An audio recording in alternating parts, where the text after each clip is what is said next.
आम आदमी पार्टी के विधायक और लोकसभा प्रत्याशी सोमनाथ भारती ने यह दावा कर चुनावी माहौल को दिलचस्प बना दिया है कि नरेंद्र मोदी तीसरी बार प्रधानमंत्री नहीं बनेंगे। सोमनाथ भारती ने कहा कि अगर नरेंद्र मोदी तीसरी बार पीएम बने तो वो सिर मुड़वा लेंगे। इस पर बीजेपी उनका सिर मुड़वाने के लिए मदद भेजने में जुट गई।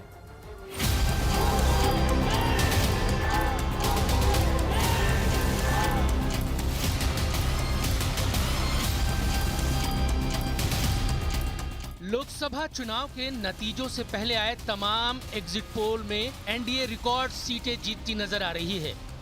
फिर भी विपक्षी नेताओं ने आंख बंद कर एग्जिट पोल के रुझानों को नकारना शुरू कर दिया है। आम आदमी पार्टी के विधायक और नई दिल्ली सीट से प्रत्याशी सोमनाथ भारती ने तो यहां तक दावा कर दिया कि नरेंद्र मोदी तीसरी बार प्रधानमंत्री नहीं बनेंगे। सोशल साइट एक्स पर उन्होंने लिखा, अगर नरेंद्र मोदी तीसरी बार प्रधानमंत्री बने तो मैं अपना सिर मुड़वा लूंगा। मेरे शब्दों को लिखकर रख लो। 4 जून को सभी एग्जिट पोल गलत साबित होंगे और मोदी जी तीसरी बार प्रधानमंत्री नहीं बनेंगे।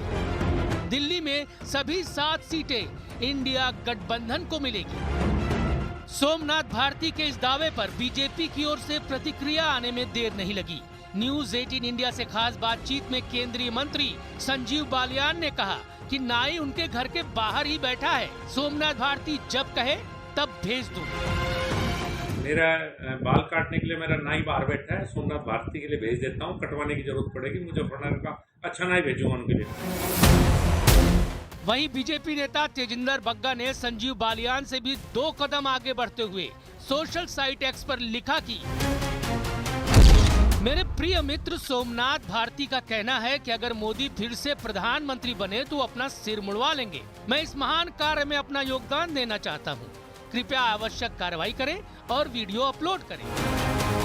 अब सोमनाथ भारती और बीजेपी दोनों को 4 जून का इंतजार है, जब नतीजे आएंगे। और अगर नतीजे बीजेपी के पक्ष में आए तो क्या सोमनाथ भारती अपने लिखित ऐलान पर अमल करेंगे, ये देखना दिलचस्प होगा।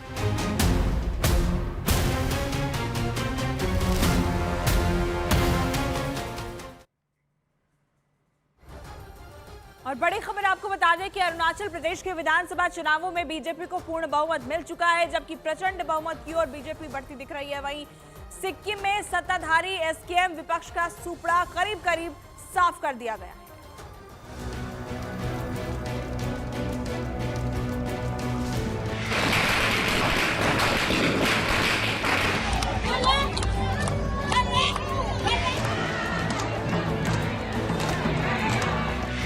चार जून से पहले ही बीजेपी का जश्न शुरू।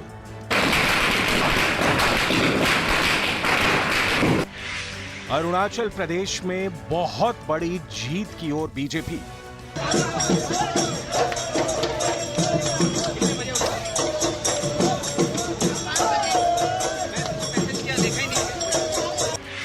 सिक्किम में सत्ताधारी एसकेएम का चला जादू।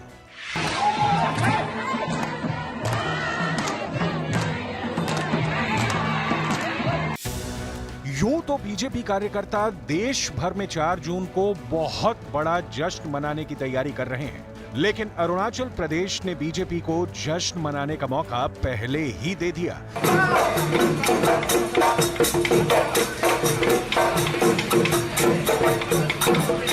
अरुणाचल प्रदेश विधानसभा चुनाव की मतगणना में बीजेपी को एक तरफा जीत मिलती दिखाई दे रही है। यहां बीजेपी प्रचंड बहुमत के साथ सरकार बनाने की तैयारी शुरू कर चुकी है। बीजेपी ने बहुमत के लिए जरूरी 31 सीटों से भी ज्यादा सीटें जीत ली हैं और करीब 1 दर्जन सीटों पर आगे चल रही है।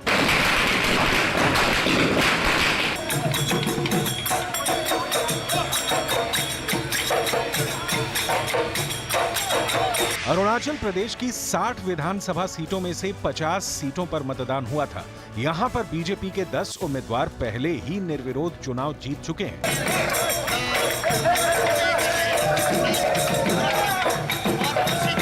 वहीं सिक्किम के 32 विधानसभा सीटों के लिए हुए चुनाव में बहुमत के लिए 17 सीटों पर जीत जरूरी है। मतगणना के रुझानों में सिक्किम में एसकेएम का जादू फिर चला है। एसकेएम यहां 32 में से 31 सीटों पर जीत हासिल करने की ओर आगे बढ़ रही है। सिक्किम क्रांतिकारी मोर्चा के प्रत्याशी पिंटसो नामग्याल लेप्चा ने जोंगू विधानसभा क्षेत्र से भारी जीत हासिल की, तो वहीं सिक्किम के सीएम और एसकेएम प्रमुख पीएस तमांग ने एसडीएफ प्रत्याशी को 7044 वोटों से हरा दिया। सबसे पहले तो मैं जितना भी मेरा वोटर्स जिन्होंने इतना संघर्ष करके मतलब सहयोग दिया है, मुझे इतना हाईएस्ट मार्जिन से मुझे विजयी करा दिया है, इसमें मैं आंतरिक हृदय से मैं धन्यवाद देना चाहता हूँ। और मेरा पार्टी का प्रेसिडेंट वहाँ को भी मैं धन्यवाद देना चाहता हूँ, जिसके वहाँ के कारण से मैं टिकट मिला इस बार। और जनता ने भी बहुत मतलब उचित लगा, इसलिए मेरा क्षेत्र सबसे ज़्यादा मतलब उम्मीद रख के इस बार मुझे सहयोग दिया है। दोनों राज्य की जनता ने स्पष्ट जनादेश देकर नॉर्थ ईस्ट के दोनों सूबों में सरकार बनाने का रास्ता साफ कर दिया है।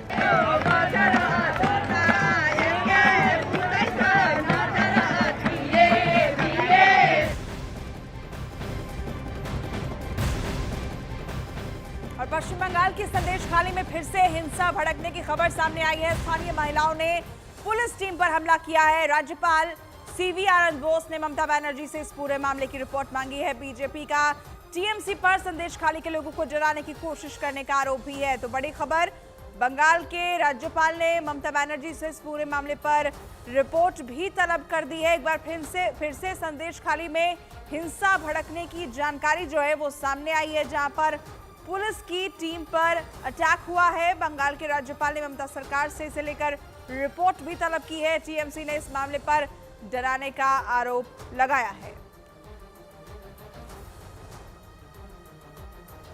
संदेश खाली में ऐसा घटना घटता ही रहेगा, क्योंकि वहाँ का हालत जो है माँ बेटी बहनों का इज्जत को लेके खेल रहे हैं और इसको प्रोटेक्ट भी करना चाहिए।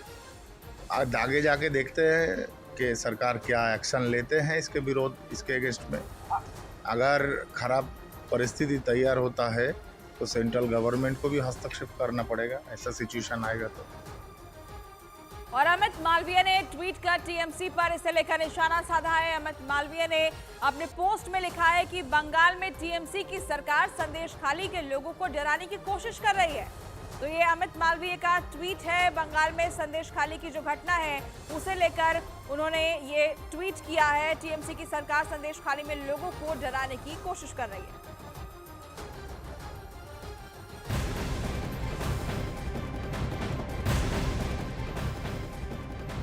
और इधर नवी मुंबई पुलिस ने सलमान खान पर हमले की बड़ी साजिश को नाकाम किया है। पुलिस ने इस मामले में 5वें आरोपी को हरियाणा के भिवानी से गिरफ्तार कर लिया है। गिरफ्तार आरोपी का नाम